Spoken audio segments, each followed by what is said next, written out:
guys, so today the lesson is for every grade level. This should kind of be a little bit of a review for everybody, and everybody should be learning something new. Hopefully 7th and 8th grade just know a little bit more than per se 6th grade, but I think all of you guys, this will benefit when it comes to playing your instrument. We're going to talk today about articulation and about finding the symbols in music that affect your bow, because when you look at music, you're not just reading the notes and reading the rhythms, but you're also reading the dynamics and the different symbols that teach you how to use your bow in a particular way to get a very particular sound. And the music that we're really looking at today is sword dance, which I know 6th grade was working on before we left. I'm not 100% sure if 7th and 8th grade did sword dance or not. They may or may not have. I just don't know. I wasn't there at that time. But all of these articulations can be found in sword dance, and then you'll find these articulations in other music that you play later on down the line. So with that being said, let's start with articulation. What is it, Mr. Pearson? Articulation is how a note sounds. So it's how you basically create the sound, what you have to do for it, and what you're looking for. So essentially, how do you use your bow in such a way that gives a very particular sounds based on what the music needs? So you know that there's fast music, there's slow music, but also there can be very choppy music, there can be very march-like music, there can be very sweet and long legato music, and all of that might be communicated to you as a player through the tempo and the dynamics and such, but then articulation is what you do with the bow to really, add to the flavor of the piece. So this is, this really kind of higher level thinking, which is why I thought it was good for all grade levels, because we're kind of introducing this to 6th grade, and then honestly, high schoolers who are seniors could review this because it's that tedious of a topic. All right, the first symbol we want to talk about is an up bow and a down bow, and believe it or not, I have 7th and 8th graders who are still confused on that premise, even though we have done up bows and down bows for quite a long time. Okay, first, the down bow looks like this. Okay, if you see it measure 5, it looks like half a box. Can you please demonstrate? Yeah, it looks like the frog. The frog. Can you demonstrate what a down bow is? So you're starting with your hand close to the bridge, and you're going to move in a downwards position towards the floor if you're a violin or viola player. Go ahead and do that. That's a down bow, and you don't necessarily have to bow lift at the end, but yeah, that's a down bow. If you're a cello or a bass player, you would take your hand and move it towards the right.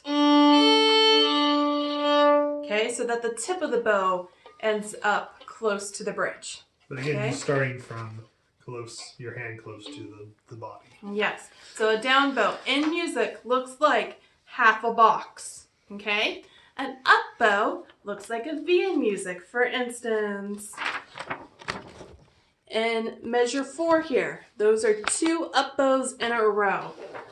Up bow, you start at the tip close to the bridge, and you move the bow towards an upwards direction if you're a violin and a viola player, so that your hand gets to the bridge. Go ahead.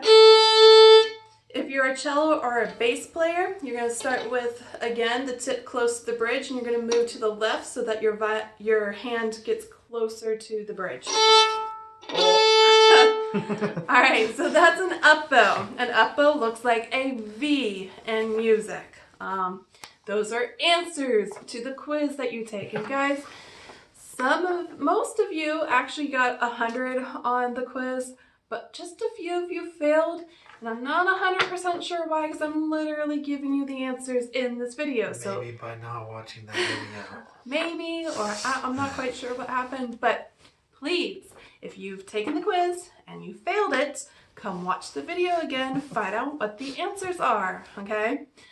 I'm planning to set up the quizzes this time so that you can see which answers you got wrong, but I'm not telling you the correct answers this time, okay? I did that in the last quiz. This time, you're just going to know what you got wrong, but you don't know what the correct answer is. That's my goal. So watch the video. Yeah, watch the video. Figure it out. All right, the next one, we're talking about staccato notes. Okay, a staccato note is like in measure 16, right here. They are notes that have either a dot below the note or it could have a dot above the note. If there's a dot beside the note, that's not a staccato note. That's a dotted quarter note or eighth note or something else. But if it's got to be above or below the note. And that just means staccato means to play short with space, stopping the bow. So staccato.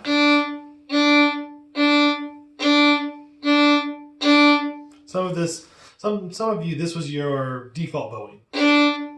Some of you don't stop the bow. But that's staccato. Okay. The opposite of staccato in a way is what we call tenuto. So tenuto, and how do you spell that? Tenuto. Okay, so a tenuto note looks like this, and I'm sure some of you have seen this and never known what it was. It looks usually like a line either above or below the note. And that means to play long with the full bow. Okay, if we say play legato, technically you could go in your music and put all tenuto notes over and below the notes, but we don't do that. We just say play legato.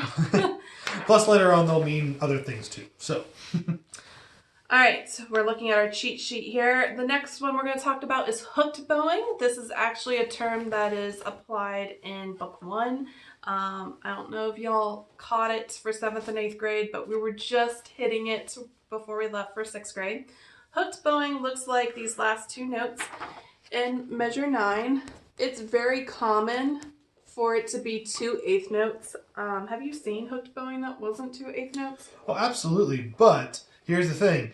Hooked bowing is great for when you want to have one value, one direction, and another value that's shorter, put another bow and get your way with there. But that's usually starts in high school. So for the hooked bowing you will see in middle school, it's usually the same value. So hooked bowing, as you can see, there are 2 up bows and there are dots. So you're going to do half a bow and then you're going to stop your bow as a little bit of a pause and then you're going to do the other half. So as if there's a rest in between, but they don't write in the rest. They do the hooked bowing. So try it again. Okay. So again, hooked bowing, 2 dots. Both bows are going the same direction, and then there's usually a tie or a slur, depending on if you do the same notes or not. So do it again. So that measure would sound like this. Okay, hooked bowing, stopping your bow in between the 2 notes. A bow lift. Surely most of you know what a bow lift is, but it is missed quite often. I get on to many people for forgetting their bow lifts. Measure 15 there has a comma above that rest.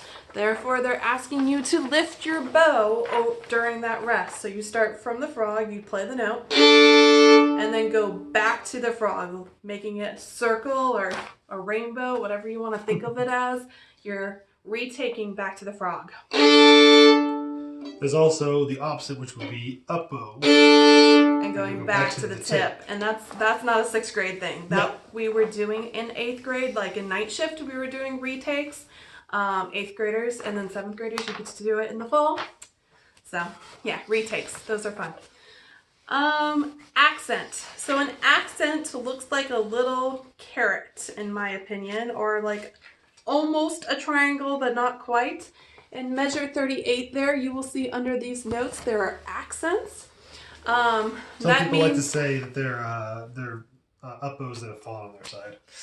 That means that you put a little emphasis at the beginning of the note. Want to show 'em?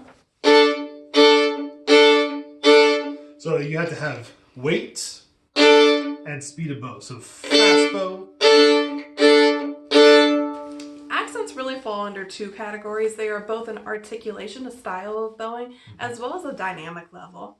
So it's kind of has a punch to the note. It starts loud and then you kind of back off a little bit, not like completely, but you back off a little. Okay, so that's an accent. Tenuto marking. Oh, nope, we did tenuto. Mm-hmm. Let's do the one that I know nobody really knows, and that is left hand pizzicato. So let me find it. Plus sign. Okay, in 68. measure 68.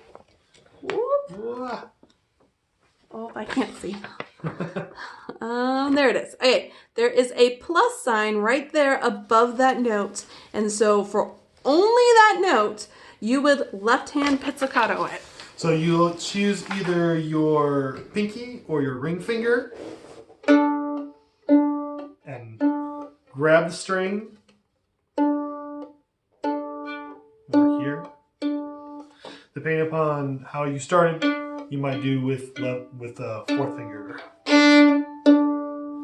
Okay, so play that measure, Mr. Pearson. There's The last two measures there, 67, yeah, 68. 67, 68. So. And it's done very quickly. It's a way, usually in middle school music, you would do it on open notes. As you get more advanced, you would do it having to finger the note as well. Can you play that piece for them that has left-hand pizzicato? So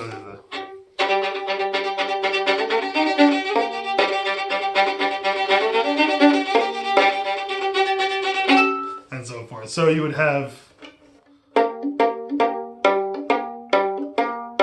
You don't have to use your right hand at all. Okay.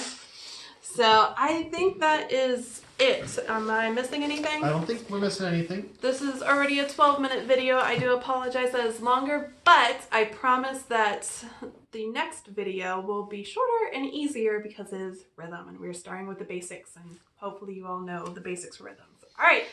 Have a good one. Take the quiz and message me into discussion if you have a problem or you want to know something else. We hope you are doing well at home and we miss you guys. Bye.